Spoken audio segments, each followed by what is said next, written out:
We love to talk to lawmakers, newsmakers, candidates, political analysts, but today it is time to hear from the most important voices, the voters' voices.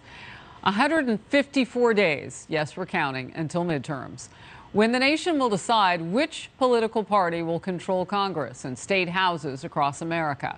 A new national poll shows the top issues for the vote for Congress are the economy and inflation. The list also has with it taxes and gas prices. And a Wall Street Journal survey shows a whopping 83% of people take a grim look upon the economy. They don't see good things now or potentially coming soon. Voters' Voices now. Natasha D., Assistant Professor of Environmental Medicine from Louisville, Kentucky. And we're going to go left screen to the right. Welcome, Natasha. Joe A., a musician and podcast producer from Glendale, California. Welcome. Philip M., a small business owner from Athens, Georgia. Right there, and glad to have you. And Janet P., an educator from Atlanta, Georgia. So a couple people from the Peach State, a lot going on there politically. Great to have you all. All right, again, left to right. Let's just kind of start with a baseline of where everybody is on the most important issues and what you're experiencing and feeling right now. Natasha. Thank you so much, Harris, for the opportunity to be here. And I'm thinking that I should not offer criticism without also offering opportunity. And so things that I see great opportunities right now are around protection of health. And so I think that the establishment and commitment to having an Office of Climate, Health, and Equity, having a White House Advisory Council on Environmental Justice, and having a new Environmental Justice Office within Health and Human Services show a great commitment to protecting some of our most pressing threats to health, protecting the air that we breathe, the water that we drink. Now, the concerns that I have right now and the factors that I want to see policymakers take on as we go to the polls this fall to elect new policymakers, the threat of gun violence brings out very prominent to me. Uvalde, Buffalo, and too many other places to name, with reports of 13 to 18 mass shootings just this weekend. We should be able to send our children to elementary schools. We should be able to go to the grocery store. We should be able to visit a movie theater. And we should be able to worship in church without the fear of gun violence.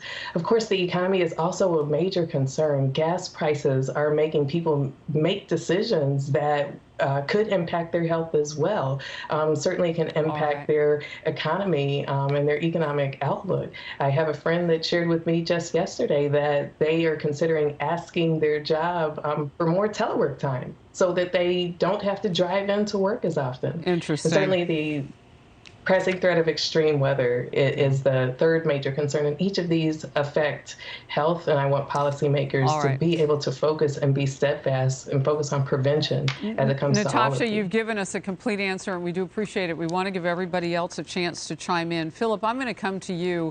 Natasha was very careful, as someone who votes Democrat, to start with the good and then move into the thing that no one can say is working.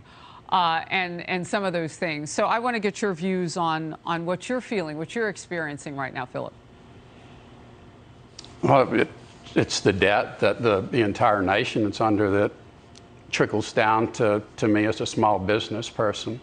We have $30 trillion in debt. I don't think the average person like myself can relate to what $1 trillion is, but I actually Googled it, and if you put $30 trillion in this room and put it in a money machine to count one bill per second, guess how long it would take to count $1 trillion?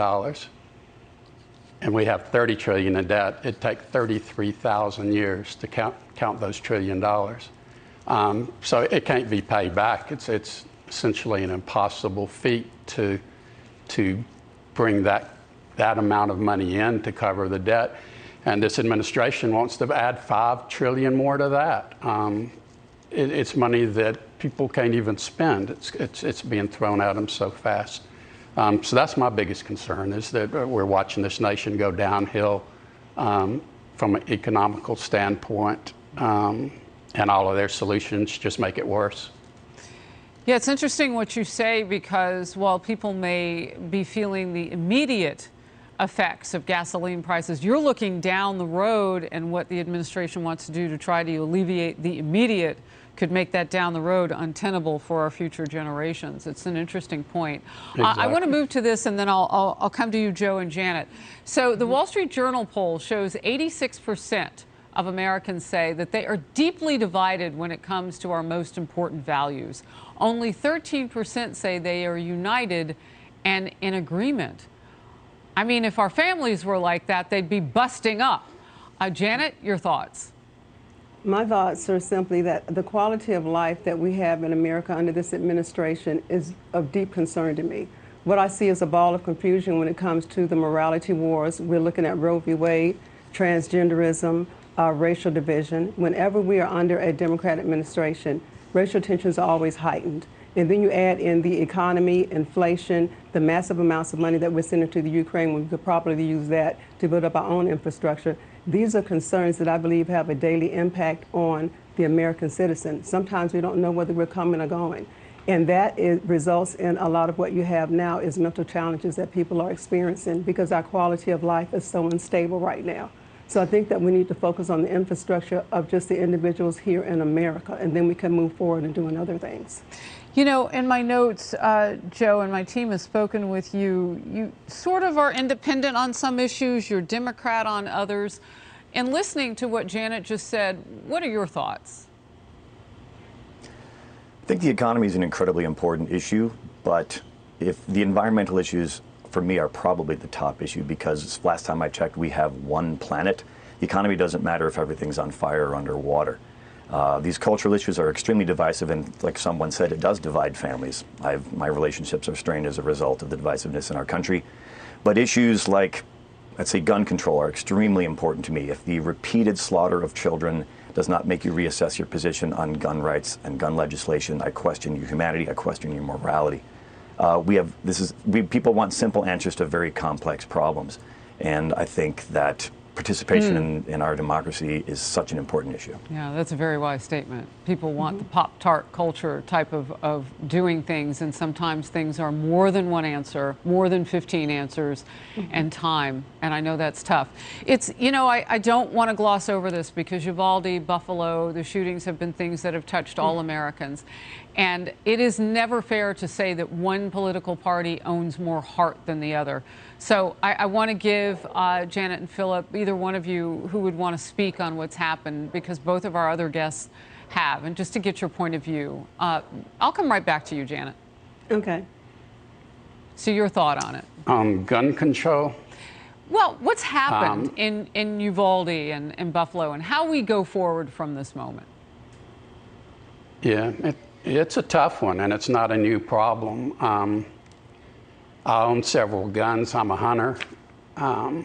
So I don't want the government to come knocking on my door to take those guns away from me. But I also, you know, obviously have feelings for those children that were lost. You know, what I would hope for is a bipartisan agreement that covers both ends: security at the schools, don't take guns away, but make them harder to get. But what I think we're going to probably end up with is a setup where the Republicans are set up to look like the bad guys when they don't approve a sweeping program that overreaches. Yeah, very honest So it'll all be from political all of you. show at the end of the day. Really appreciate it. Okay, I'll move forward, and Janet, I'll come right to you with this. When it comes to the American dream, only 38% say they are optimistic that most people can achieve it. 61% say they are pessimistic. So, Janet, I almost hear this going back to what you were saying, that sort of slipping away of who we are as a country. What do you think of that statistic? I think that statistic is representative of how we really feel as a country. We've just come out of a pandemic, and then all of a sudden there is no baby formula on the shelf. Or we see our food supply going up in flames. And I question the competence and the sanity of this administration, because at the end of the day, this falls under the present administration. What are we doing on a day-to-day basis by way of policies and legislation that can give Americans hope in their future? This is what concerns me. All of the morality wars, the confusion, this impacts our daily lives. There are a lot of mental health challenges going on. I can't even begin to question on that. But it's just it's very concerning to me about the health of the Americans here in this country, because our day-to-day is just very unstable in the policies that they're trying to enact, whether it's transgenderism, gun control. It's just very disconcerting. Natasha, I want to give you a last very quick word.